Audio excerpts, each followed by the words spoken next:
Welcome to Command Control Power, the longest-running Apple consulting podcast. For over 10 years, we've produced weekly episodes featuring epic tales of tech support and troubleshooting, discussions about managing our clients and businesses, and interviews with colleagues and vendors.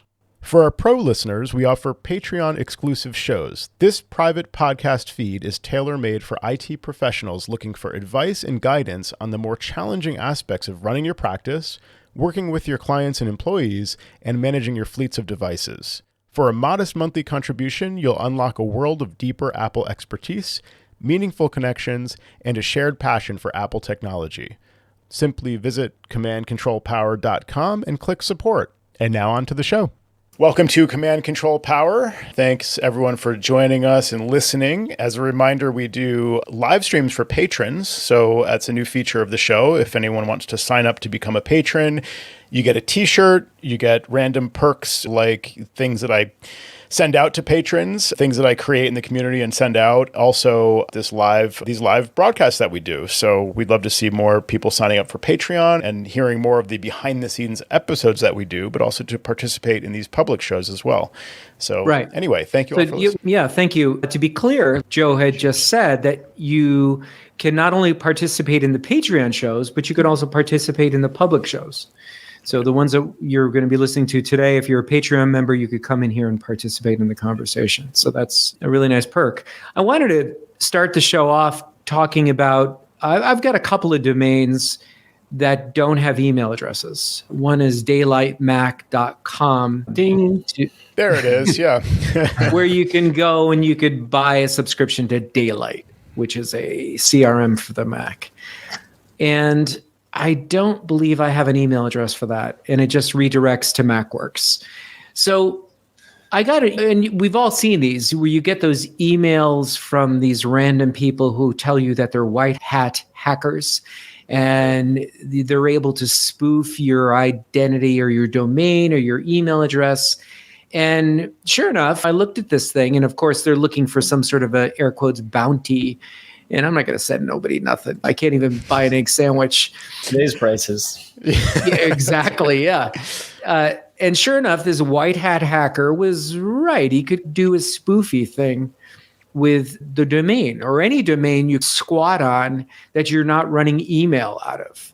And so I threw this out on Slack, and I got some really good responses. Trevor Sysak, who's a great contributor on Slack, he directed me to a link that we're going to share in the show. And it's basically Cloudflare directions on how to protect your domains that don't have email. And then the conversation contributors in the Slack chat there said, like Tim Pearson said, honestly, why isn't this a default action for purchasing a domain for all registrars? It's a great. And Adam Rice said, geez, I should probably do this for all the domains that I'm squatting on. Right. And Glenn Kowalski said, yeah, this is a great tip. So I'm surprised it hasn't come up earlier in any of our discussions or in just us doing business. But it's a thing. It's a thing. And I think you should really take a look at it. Again, the URL is really helpful. And it tells you how to do it and takes a couple of seconds and you're good to go. And so you're using Cloudflare for your DNS as of right now? No, they just posted how to do this. You got to basically set a DMARC policy and a DKIM and a SPF. Just very much the same thing. That was one of the articles in the Tidbits Content Network that you could actually post to your blog this month if you're a subscriber. So thanks, Adam Engst, for posting that article. I was on the fence of whether I should send this to my users because it's pretty inside baseball talking about these types of things, domain keys and DMARC policies. And I thought, what the heck? If I get one job out of it or one or two jobs where people are like, geez, I read what you said. It sounds like I should have this. Do I have this? And I would say, I don't know. Let me check. And if not, we'd have some billable time. But Cloudflare, just as a gift to the internet community, just tells you pretty much what you need to do to protect your domains that you're not running email off of. Yeah, it's an interesting problem, like you said. And just to read from the the communication from the ethical hacker, as you mentioned, that you had shared with us.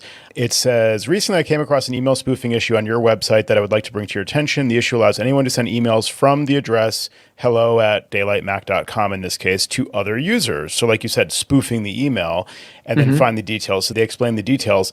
But what I thought was interesting, like you said, why don't we hear about this more often? I think I just found a clue in this. So you're not using Whois privacy. No. I imagine. So I think that the default with a lot of registers, or at least with Namecheap now, because it's the one I typically use, is that they enable and give you for free the Whois privacy feature. So if someone, so I imagine what this ethical hacker does is they run a script that looks for domains that don't have a DMARC record, and I guess maybe first of all don't have MX configured, don't have MX records, and don't have DMARC, and then they like just spits out an email and sends you an email basically explaining the issue and puts in your little website there. But that means they have to also be able to not only identify websites that don't have an MX, don't have a DMARC, but do have an entry in the Whois records for a technical contact, let's say, or any contact.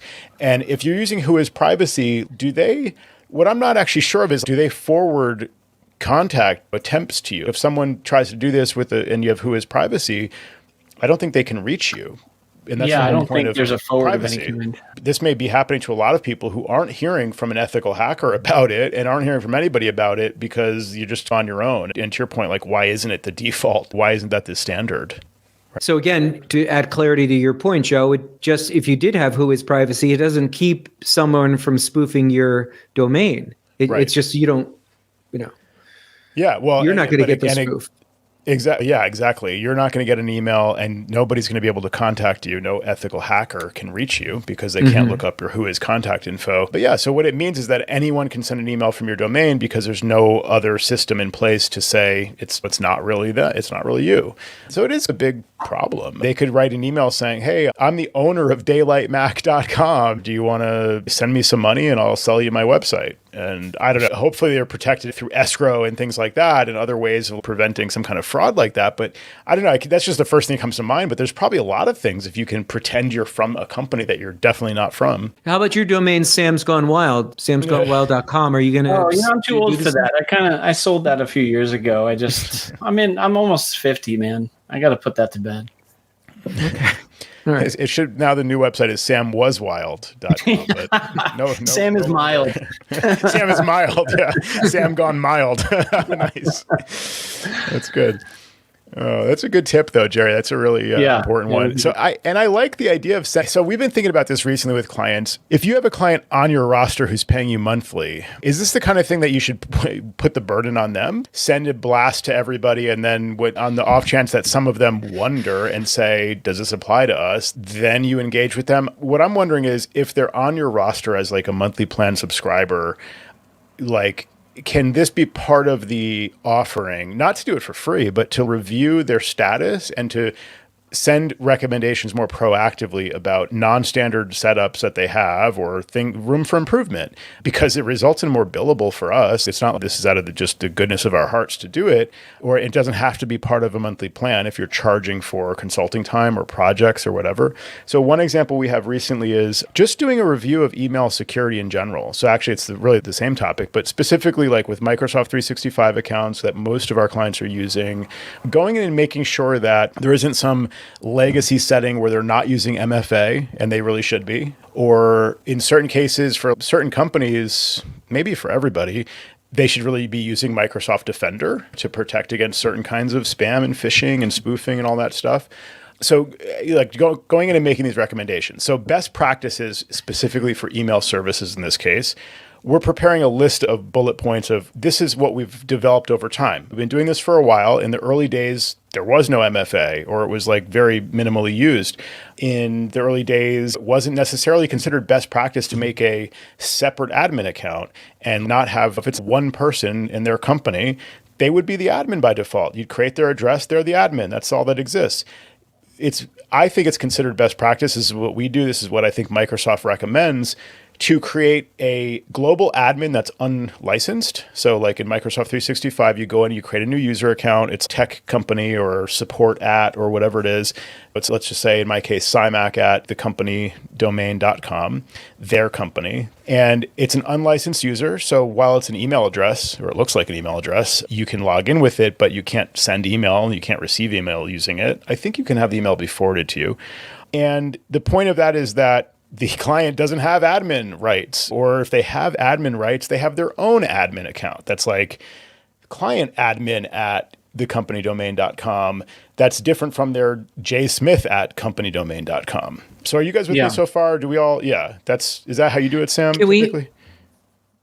just talk about what the viability of that, Joe? Because I have some strong opinions on my list of things, and then let's go back to the global admin. We get it. Okay. Yeah, I'm not saying you should. You can't go long because No, Joe. We get it. I have a whole story, Jerry. Okay. So all right, go ahead. What's your problem with global it's admin? Like all these things that you're talking about, all these bullet points. I get that, and I think the bigger question is, can we sell these services to our client that we'd like to provide best practice? And I'm in complete alignment with everything that you're talking about. It's just a question of, we can't even get these people to get, I had one user just finally get off of Rackspace. They were using IMAP on Rackspace. Rackspace, just to refresh the listeners, blew up with their Exchange servers, and it just turned to a big hunk of garbage because they got infiltrated big time. Yeah. But they kept the IMAP accounts going. And this client finally made the switch after much provocation from us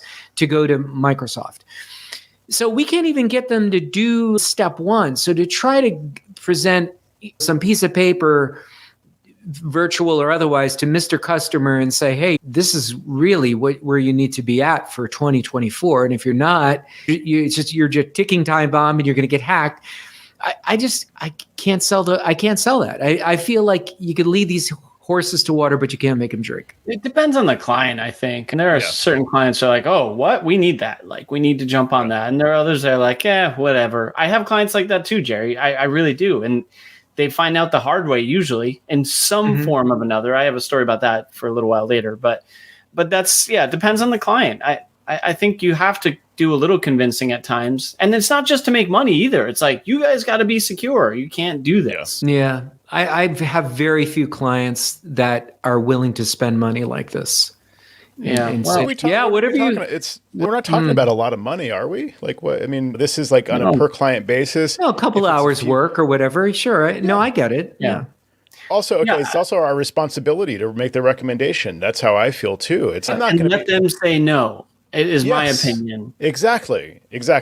I don't think I'll be blamed if I don't make the recommendation and they don't know to ask, and we just leave it as is and hope for the best. And it's maybe I don't even notice they're not using MFA, like the main user is an admin and whatever, and they're not using MFA. That's a pretty bad situation. I may not notice it, and that'll probably get them into trouble someday.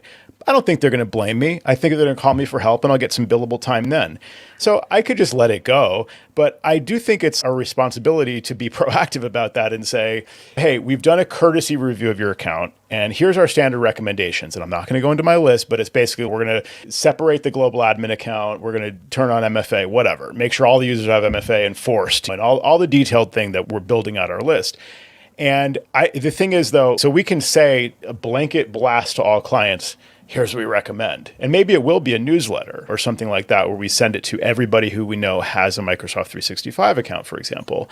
But if we want to actually make specific recommendations, we've got to do some legwork up front. And that's the part where if they're not going to go ahead with it, they're not going to take your advice, the incentive is not there to do the work up front and detail like what needs to be done. So I think it's really like the initial contact has to be pretty minimal. It has to just be like, these are our recommendations. Things have evolved, the security landscape, blah, blah, blah. Have ChatGPT write something, whatever. And just all I need to do the work up front is make a list of all the clients who like probably need this kind of review done and recommend the review and call it something fancy, an email security upgrade or an email security enhancement or whatever it is. And they're going to know that's a pretty important thing. Like, oh yeah, I'm worried about my email. I get a lot of this spam. I get all this junk. So they're just worried about email in general. So you say, we're going to upgrade the security of your email. And if they write back, like you said, Sam, if they say no, okay, look, if I need to point back to that email in a year to make myself feel better that File that away. Catch something, or because they blame me in a year or something, and then I say, look, I tried to anyway. So you get the point of that. And if they say, oh, it sounds good, what would this entail? I'll say, we can do a half hour of discovery to just log in as a global admin and say, it looks like 9 out of 10 users have MFA turned on, but we really should work with Jim about this. And also, I noticed your account is an admin still, whatever. So you make your little recommendations in more detail, and you say, I think it's going to be another hour of billable work. So you got the half hour of discovery, you got another hour, whatever. Again, it's not like crazy money. I think you can make the case to them. It's the right thing to do. That's my feeling. And I think this DMARC thing is a good part of that. Although I don't know many clients who have a lot of domains they're squatting on that, like where they don't use email. So I don't know if that comes up so much, but maybe that could be part of it just to check that too. Actually, I've seen that more often than not. I don't know about you, Sam, but with businesses, small businesses, along the way, when they first were getting going, the owner bought a couple of domains that were similar and they just sit there. And these are all great ideas. I just think like person gets a haircut, the hair is shorter, they could see the difference. Any of this stuff, they can't really see the impact at all. So I'd like to comment on that too, because one of the things we always say is the weakest link is the user, right? There are other pieces that you can secure, but ultimately the user can do something stupid. So I really like, and I know we've talked about this before, but like the phishing campaigns, and we can legitimately show them, oh, user X click on every single spam message we sent them and there are problems. And they're like, oh my God, they'll realize that. And that might cost me $50 for the monthly license to do it for free if I wanted to. And I feel like that's an investment that I could be like, okay, now start paying us and we'll secure this for you. That's more like a haircut, Jerry, where they can see something. Show them how something goes wrong. Sam, it's like user A clicked every spam email. Also, wish them a happy birthday for me because they gave us some of that info. And their driver's license is going to need to be renewed next week. So just fair warning, because they probably also filled a bunch of forms out while they're clicking. And that's a great point, is to demonstrate that you have some weak links in your operation here. And not to point the finger, but just there's an opportunity for training. And that's great. A little bit of finger pointing just for fun. Right. Yeah, exactly. By the way, so I had a question for you, or for you both, with the global admin account, because I do the same thing, but I oftentimes will actually use an email license because I like signing up for stuff for that client with their domain and things like that. The one thing that because we'll do something like HCS admin ad or whatever. Yeah. But the one thing I've made the mistake on and now I've since fixed is I got to remove myself from the global directory in Microsoft. Oh, good point. Yep. Because then people start emailing us there, and I didn't realize it because they see us show up, and they're like, "Oh, HCS, let's." And that's now easy. I'm like, "Oh, I have a rebuttal to that. I think if you take Joe's approach, where you don't buy the email account, in order for you to set up that global admin, you have to log in as on Microsoft.com. So it's Cymac at mycompany.onmicrosoft.com. What were you saying about that, Jerry? That you have to do that, or is it better to log in as for a non-paying account? That's the only way you could log in. No, you can. No, I have this in place. I don't know what the difference is. That's your method. So I create Cymac at theircompany.com. As do I. But it's unlicensed. No email license. I thought the only way you could log in is with the extended email address. Anyway, so my response is the same, Sam. If that's the danger, is if you do sign up for an account, a paid account, then they're, like you say, they're going to start emailing you. Yeah. Because you're in the global directory. Where I think in Joe's case, you wouldn't be. But you can, I think to Sam's point, you can remove yourself from the global directory, like after creating even the licensed account. Yes, that's what he said. Yeah. Okay. But to Mike Kingsley's point, and I know you're probably going to bring this up, Joe, that is a piece is to have a non-email, like just what you were saying, I think, is to have an account that doesn't have an email associated with it because it's that break glass account, like some crazy password on it. And it's the way back in. Yeah, Mike called it they sometimes call it a break glass account. And he was sharing this as Microsoft's recommendation, which is, I think, probably where I heard it years ago. Not necessarily that it doesn't have an email license associated with it, because it can, to your point, like you sometimes want it to. And we have some where they do for the same reason. Like you want to be able to sign up for something and manage their Dropbox with your own company license at their domain or whatever. So that works. But the idea of it is that you don't use it, meaning they don't use it, because the whole problem is if they use the account and some hacker gets access to it and they're gold mine, it's an admin account, all hell breaks loose. They start to do all the scamming and set up forwarding rules and things you can only do as an admin. Maybe you change everybody's password and lock everybody out, and it's like a big problem and whatever. Yeah, you just don't want a hacker to be able to get into an admin account if you can avoid it. And you do that by not publishing what that account is, and to your point, making it a really crazy password. And I'm pretty careful with security. I'm sure you guys are too. So I don't worry about us being the weak link in those cases, although it's possible. But if you use MFA and stuff, it's probably fairly safe. So yeah, I thought that was a good approach to just, because some of it is you have a new client. How much revenue can you generate from them? Like I'm not saying like scam them. I'm saying like offer them really valuable services. Like your email is going to be more secure. We're going to make sure everything's backed up. Go down the list of all the standard recommendations. Sometimes those things take billable time, and so everybody wins. They get the benefit of the strong recommendations that are really important for them, and you get the benefit of some extra work where otherwise, you're like waiting to hear from them and waiting for them to say that I heard online or I heard on a podcast or do I need this? Jerry, your thing about the book, they send you the link to some book that's not relevant and they're like, do I need this? And it's no, but let me tell you what you need. Here's the 5 things that we really standard across the board. I just want to make the point that, again, for this email security, that a lot of times, even with the professional user, that translates into, oh, you mean I'm going to get less spam? And you say, no, that doesn't mean that. You're still going to get the same amount of spam. You're just going to be less hackable.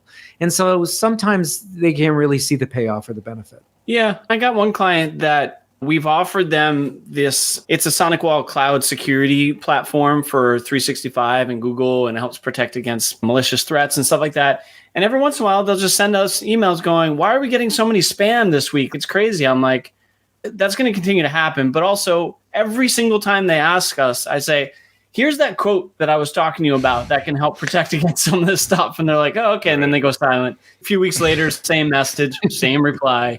Right. One day you're going to realize that's how you keep asking me how. Here's how. I just showed you, but you don't want to pay for it. So. Yeah, whatever. I get that they don't want to pay for a thing. And I agree with Jerry, your original point of sometimes it's a hard sell for this stuff because they just don't have any budget, or they just don't like spending money, and they don't see the benefit. And I have an example of a client now I've shared with you guys where their email server is not good condition. It's running a really old version of Exchange. We definitely did not install it. Some guy is hosting it or whatever, and it's gone down a few times. And the answer is a router blew was like one of the quotes. I'm like, what is a router? Like, you mean it exploded? Like, what does that mean? Is there a danger? Is he okay? I don't like what's going on. And we've been recommending for like literally years. This server, I don't have to say what the recommendation. It's so obvious. And then recently they had to configure a new user, or one existing user got a new iPhone, or in one case had to delete the account and recreate it. And whatever the situation is, you can't configure the account on the iPhone. And the answer from the guy who's hosting the email server was, oh yeah, that's like an Apple security thing. And like they'll roll it back, he said. They're probably going to roll it back. It's iOS 17.4 or something like that. What? And the other guy at the company told me, he said that he doesn't have a new enough iPhone to test it. Guy who's running their mail server to go through the steps to see if it's going to work and figure out what the right configure and then send it to them. And we could figure it out. But we told them blanket, we don't support the server. We don't support the email server. We've told you enough times that it's just the answer is migrate to a new correct server. It is like pulling teeth, but I like having, like you said, Sam, that thing on file. It's just refer back to that quote that we sent you and look at the date. Oh, it's from 2020 or whatever. So you don't have to even think about the question anymore. You just say, there, just see my prior email. Sorry. Yeah. So I don't know, but there's egregious ones out there like that. It's just always, the sad part is many people learn after it's too late. We just had one today. It wasn't email related, but customer that we've been, and I know we have different stances on, let's say, backing up a laptop versus server data and cloud data, but there's some clients that we work with, and that's their policy, where it's like, you put your stuff in the cloud or in the server, wherever, and we're not backing up your computers. It's just a thing. Right. So we've said it many times. And of course, finally it happened. Someone's computer just completely went dead. Apple Store is now saying it needs to be replaced or restored, or I can't remember what they said, but they're like, can I get my data back? And I'm like, I'm not like twisting my evil mustache smiling, but I told you so many times. And now, no, that's the only answer. And I feel bad because they're a nice person. And I'm just like, I can't believe how many times I told you this. I just can't. Yeah. And I'm frustrated because I do like them and I feel bad, but partially not so much bad. What are you going to do? It's clearly by no fault of your own, but at the same time, you feel for them. And you're like, that's sometimes my recommendation is I don't want to ever be in this position where you lose data and I'm going to feel bad about it. I'm going to feel as bad because I told you that you needed to back up, but I'm still I don't want that to happen to you. And it's surprising that you don't seem to care. Doesn't seem to care. Because like you said, they just don't know until it actually happens. And they're like, oh, okay. Yeah. This is what you meant. Yeah. That sucks. Yeah. Yeah. I do have a question related about this with you guys, because I know at least Jerry uses a service like this, I'm pretty sure. But for backing up or archiving 365 and Google, what services do you guys use? Or Jerry, I think you do use one, right? For like I use Backupify, for instance. Yeah. Is that what you use, Joe? I don't, but that's on my list of these recommendations. That's one. That's a good one, right? Backupify. That's from you. Yeah, I got that from you. Yep. But I actually had a question related to this because I was thinking about this the other day. I was a little frustrated with, or more than a little, frustrated with Backupify for a few reasons. And then I thought about it. I'm like, I'm going to leave these guys. I don't know that I can. You have all the history of all this data. Okay. Where am I going to go? And the reason why I thought about this is because I had a new client that I picked up and they were using a service through GoDaddy that was the back end was Barracuda. And I went and looked into this and they're like, sure, we can offload this data for you. It'll cost you $12,000. Oh, that's awful. We're not going to do that. And then I realized, what do I do if I want to leave Backupify? I don't think I have any options for that. So although I think it's a great service and it's done me well, I also worry that I'm now completely locked in to something that if I wanted to change, I don't think I could.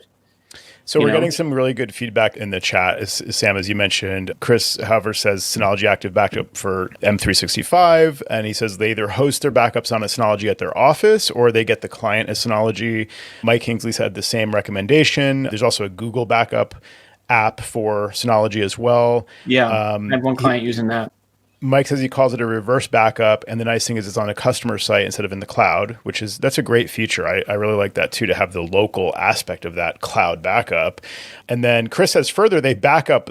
It sounds like they back up the backup to Backblaze 2 with immutable backup. So that's like really, really secure. Adam Rice says Dropsuite. So that's what I use. I had I had to look that up because I haven't noticed you froze for a second, Jerry. I was like, in a while. Dropsuite is great. They have a multiple tenant interface that you can sign up many clients through it. It's very affordable, extremely responsive in terms of how the service works very reliably. And then I have one client that is using Druva that I inherited their Druva backup. And so we've kept him there because but I'm like you, Sam. I don't know if I can move them out of Druva successfully. So I think you'd have to almost start over, right, with the backup. And so that's the point of some of the Synologies that people are talking about in the chat as well, is you're not relying on a service. And like I said, through inheritance, we have a couple clients with this and we learned more about it as time went on. And even on a few shows back, we were talking with Jason Harrison of Harrison Consulting, and he was talking about private cloud versus public cloud. And these Synologies would be exactly fitting that bill of you're not giving it to some other entity, right? You're holding it within them. There is a downside, I think, not secure-wise, but a downside probably for me is that now I have to manage it and make sure that it's working and nothing is going wrong. I'm not saying that's not part of our job, but it is a nice thing, in my opinion, to be like, all right, it's backed up there, and if something goes wrong, that's their fault. But there is a positive to you owning it or the client owning it, and you're not relying on anybody in particular. I definitely like the idea of the client owning it if it's Synology, as opposed to me having to maintain infrastructure for obvious reasons. Yeah, We just talked recently again about how I've closed my office. So I didn't know. I went by the office the other day and you were gone. That's right. Yeah. Check out the Patreon show for the details on people stopping by my closed office. But like, so yeah, I could see, I think one of the recommendations Chris said is like, you could just install it in their office, the client office, if there is one, or even the CEO's home or whatever it is. And maybe it's dedicated to just that purpose. That's fine. That's totally fair. It could even be probably a little 2-drive, the DS, whatever the current 202 or whatever that, the 2-drive one. Yeah, the little one, or 212. Little baby Synology.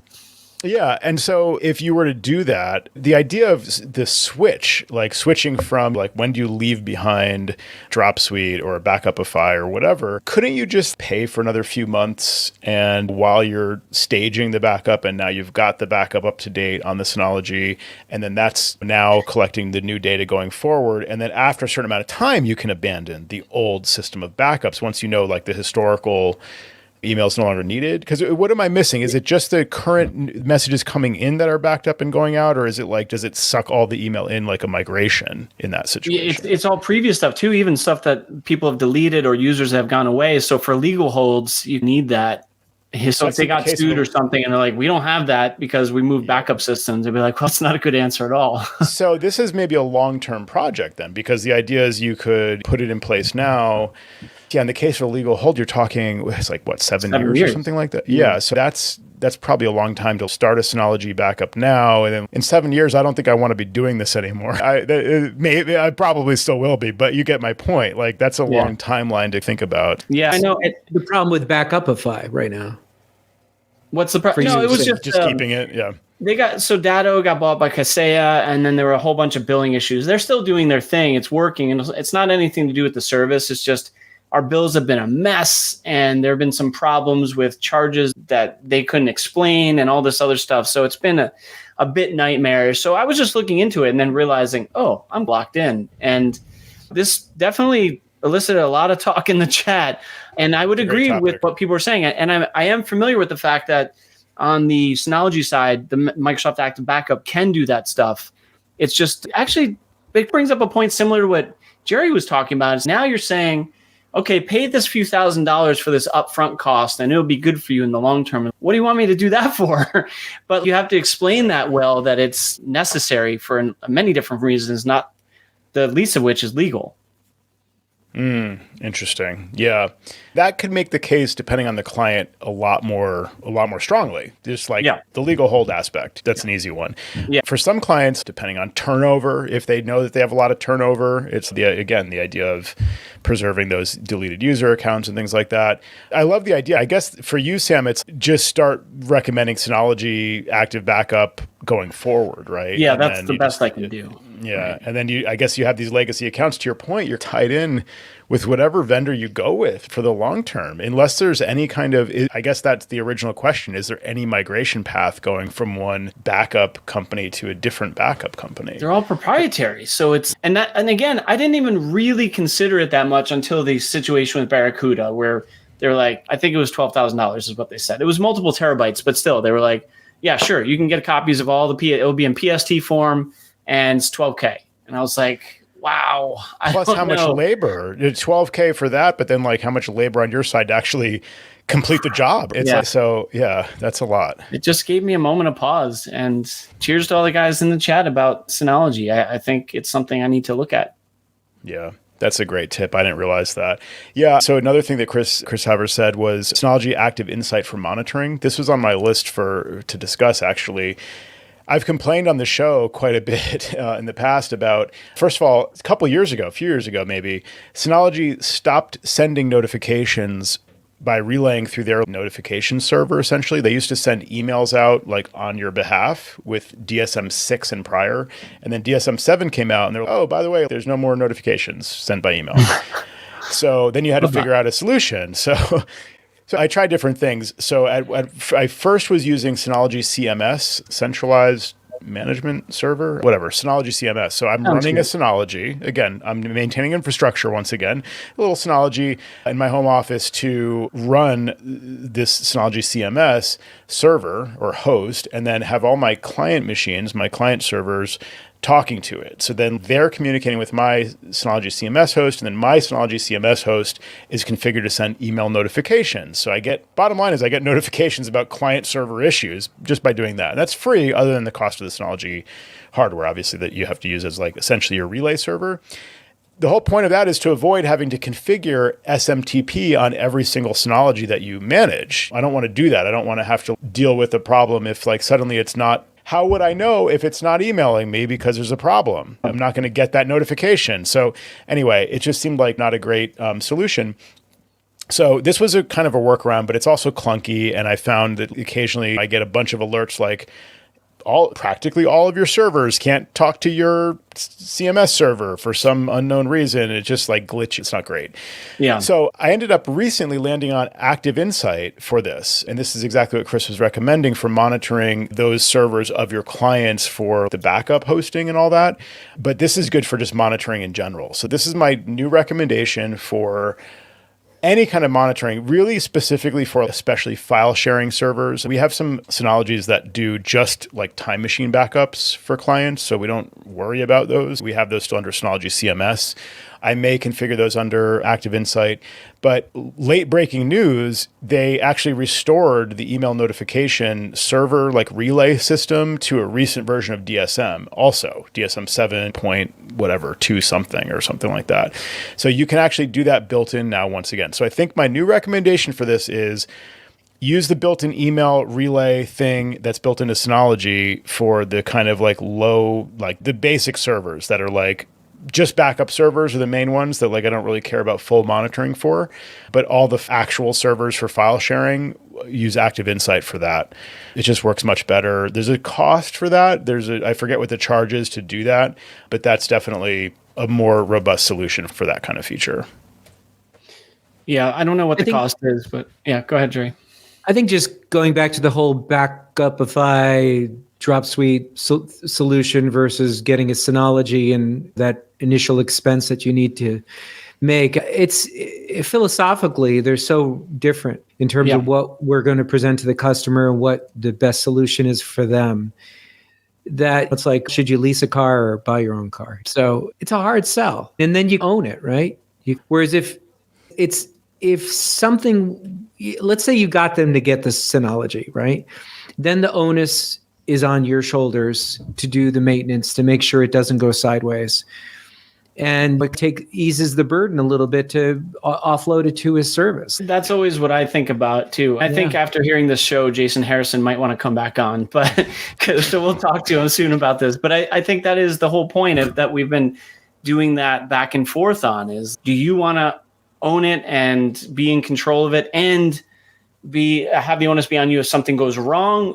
Or do you want to just be like, I'll pay somebody and they'll just handle it for me? Yeah. If you're fast and loose, you sell them the Synology, you make a little bit of money, and you keep on whacking them for services to keep it maintained and going. But if you're like me or you or Joe and you're resource constrained and you don't want to be always tuning the knobs and twisting the dials and you don't have a deep bench, if you got 12 guys working for you, Synology is the way to go, because then you just keep them employed, keep them busy. But if you're like us, lean and mean, you have to weigh those options real seriously. Yeah. I think that's the point. That's the point. Do you have the ability to maintain it? And if not, you go with the option that kind of curates it for you and takes care of it. Mm-hmm. Yeah, a lot of good opinions out there. And there are some customers, to Mike's point, that don't want to have perpetual license. They're already paying for stuff by the month now where they didn't used to. They could pirate whatever they wanted. And now I still have some clients complaining about that. They're like, I used to just put this on 5 computers. How come we have to pay for Photoshop? Yeah. I don't want to pay for Photoshop. Right. I got Photoshop 6. Why isn't CS6 working? But you're literally a graphic designer. Like, what? Yeah, exactly. They're complaining about it. Yeah. I never understand that. People that don't want to pay for the tools of the trade. It's like, that's my example is always, if you're like a guy who paints houses and you don't want to buy paintbrushes, what sense does that make? Wrap the old ones in newspaper, they'll be ready to go again.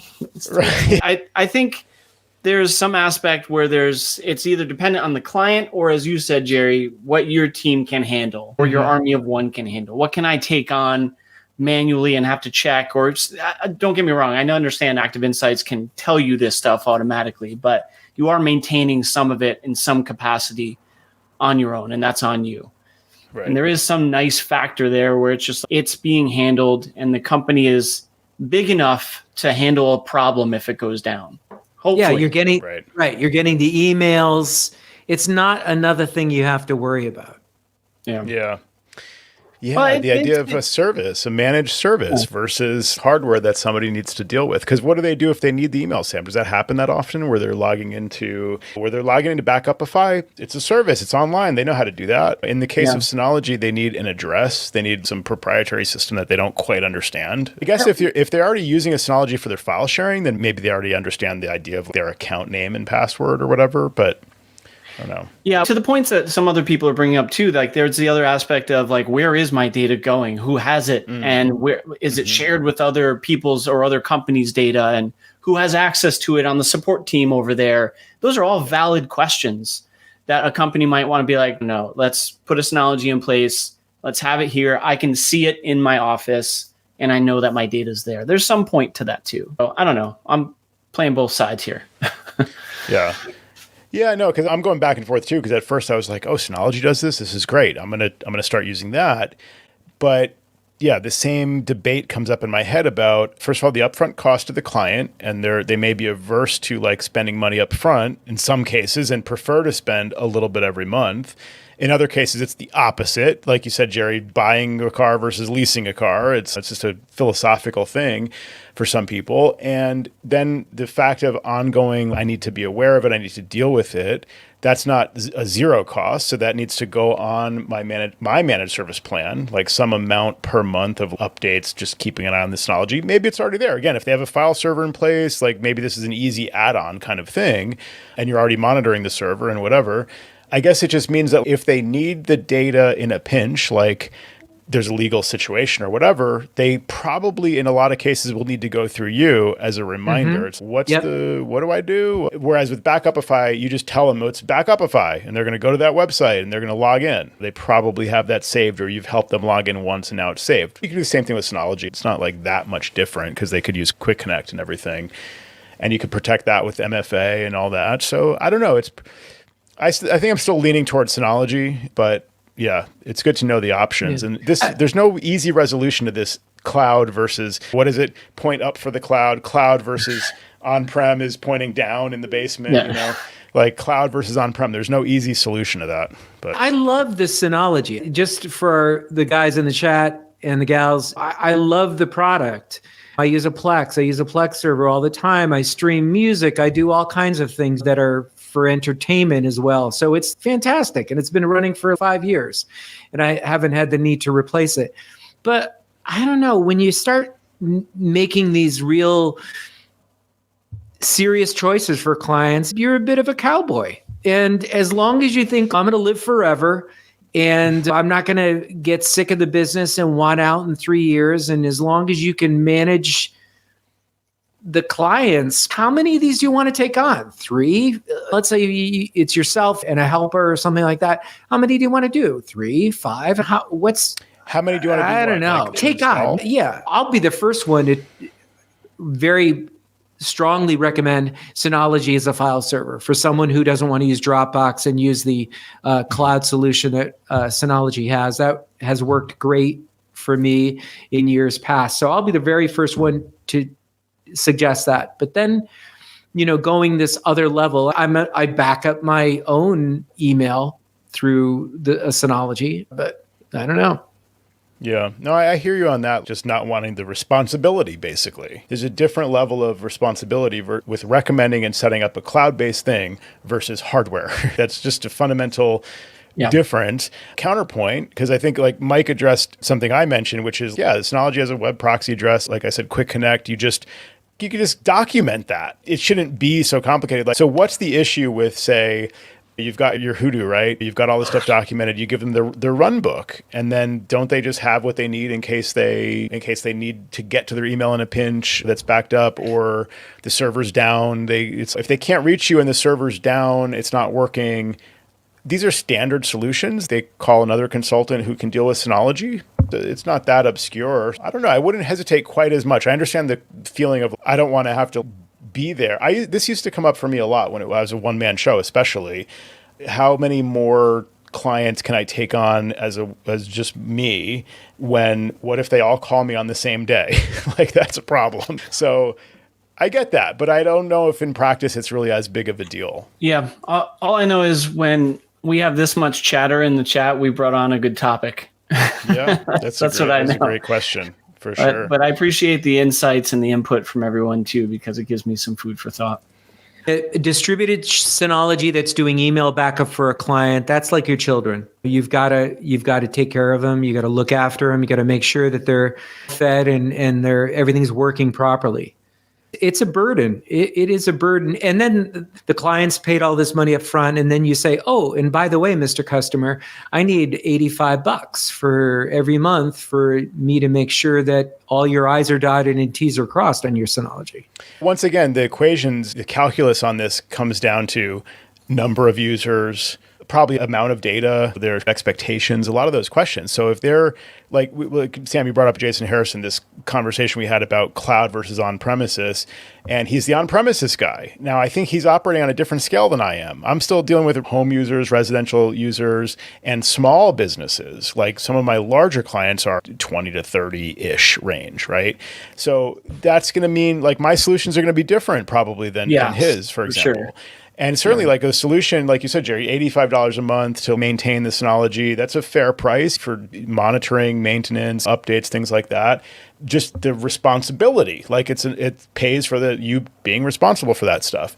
That doesn't work if the person if it's two people in the company. They could pay backup what is it, Sam? It's like, is it $8 or $10 or bucks a month or something like that per user? It depends on what you're charging, but it's $3 to $4 a month per okay. Yeah, Drop Suite is just in that same price range, if not cheaper. Yeah. So it's cheaper for us. That's what we charge. Exactly. But so if you're going to resell Backupify versus charge for maintenance on an ongoing basis for a Synology, the difference in user, it's got to be like for 10 users and above, maybe they're comparable, or maybe at 20 users, the Synology hosted in-house over time will be cheaper to them. On the lower numbers, it's way different though. There's also the aspect of like when it does go wrong and it's your Synology, you're like, all right, I got to fix it and the pressure's on. Right. If they go wrong, you can team up with the customer and be like, yeah, those sons of guns, what are they doing over there? You know, and you chill out like pointing the finger, you know? Yeah. Yeah, you point the finger and then don't they tell you to point it right back at yourself? Because weren't you the guy who recommended this? Yeah, well, maybe. But jackasses over there. For the short term, anyway. Mm-hmm. No, it's valid. I agree. I like to be able to say, I don't know what they're doing over there, but the service is down. We've been using them for years. This has never happened. Whatever. Yeah, but as opposed to being like, right. I gotta get in my car and deal with this problem. Yeah. So. Yeah, great discussion. One more, speaking of some online services here, this came up recently for me. I think it was Adam Rice in our channel on Slack mentioned, I don't think I've brought this up on the show yet, that somebody built the service that I was asking for. So in the past, I was complaining about, I'm getting all these emails from clients about, is this a scam? Is this a scam? Is this a scam? It's 9 times out of 10, it's a scam, right? And you're just like, yes, it's good catch. It's a scam or whatever. And then every once in a while, it's no, that email means your email service expires tomorrow. So thank you for asking because I'm going to get involved and help you right now. So it's like, they do need to check. So I was like, if only there were a service where they could just forward the emails to that would like have already seen thousands, tens and hundreds of thousands of these questions. Like, is this a scam? Is this a scam? And be able to just reply back and be like, yeah, that one was a scam. And sure enough, essentially that exists. So this is a relatively new feature from Norton. So these are the guys who used to make Norton Utilities, the little icons across the bottom of your dock there. Yeah, clean up your desktop. Yeah, exactly. I think Jerry still uses them to rebuild his desktop. Honeymooners too, right, Norton? Exactly. Norton. So Norton Genie, or it's called Genie by Norton, and it's a free scam detector. You can get it online. I don't know if they sell something related to this also. I hope so. But yeah, just do Genie by Norton, just search for that. And you can copy and paste or whatever emails and texts and links and things like that and have them analyze it and determine this. And this came up again recently because I was thinking it would be really helpful to have my operations manager be able to do more triage type stuff. I don't need to look at every scam because again, like 9 out of 10 times it's a scam. And she could probably tell pretty easily just by looking at it. But to be really definitive, you don't have to make the judgment call. Just check with this scam detector. So it's an interesting tool in case people have the same thought about like triage and stuff like that. Genie by Norton is that recommendation. So let me it's know like a BS detector, except it's with email. Yeah, exactly. Nice. Pretty soon we'll have a live BS detector from AI built into the Vision Pro. You just walk around, and if somebody's talking to you and they're trying to scam you, it'll throw a little red alert thing or something. It'd be pretty cool. BS detector. Maybe that's what I should build. I've been trying to think about what would I build if I wanted to take advantage of a first mover advantage with this new platform. Like, what would I try to build? It's just a thought experiment. I don't think I'm going to even buy one, let alone build an app or something. But there you go. Maybe a scam, maybe a BS detector in real life could be a thing. I try to pay attention to unseen security like holes that may not be obvious.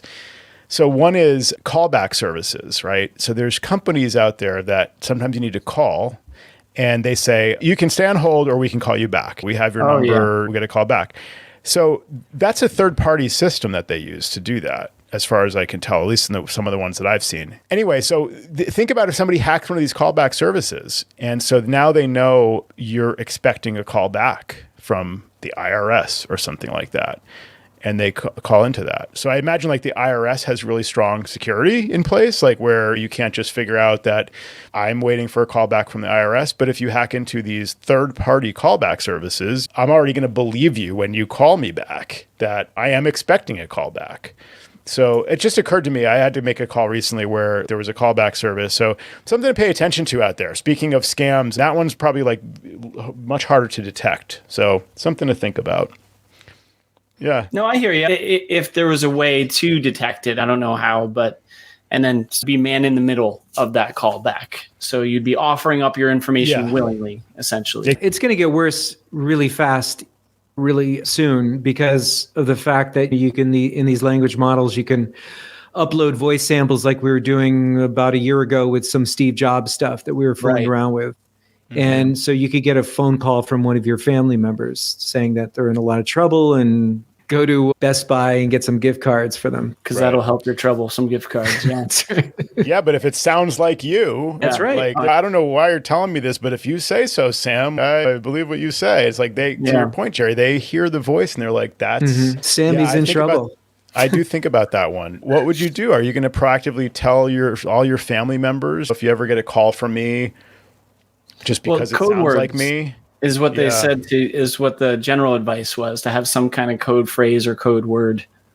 The code word is Dolly Drive. Exactly. I know.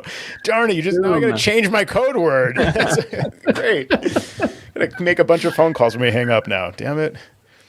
Thanks, everybody, for listening to another episode of Command Control Power. And as a reminder, we have a lot of chatter in the live show here, not just about Dolly Drive, but about a lot of other good contributions. Love that too.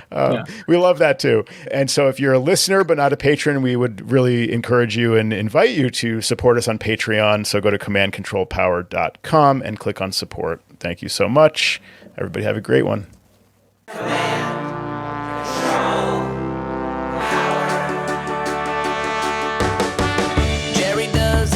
Of customers of all kinds. Am I on the cloud? Joe spins his deeply detailed yarns all the time. I have a whole story about this. Sam is on the road again, phoning in from a hotel. At least we know where I am.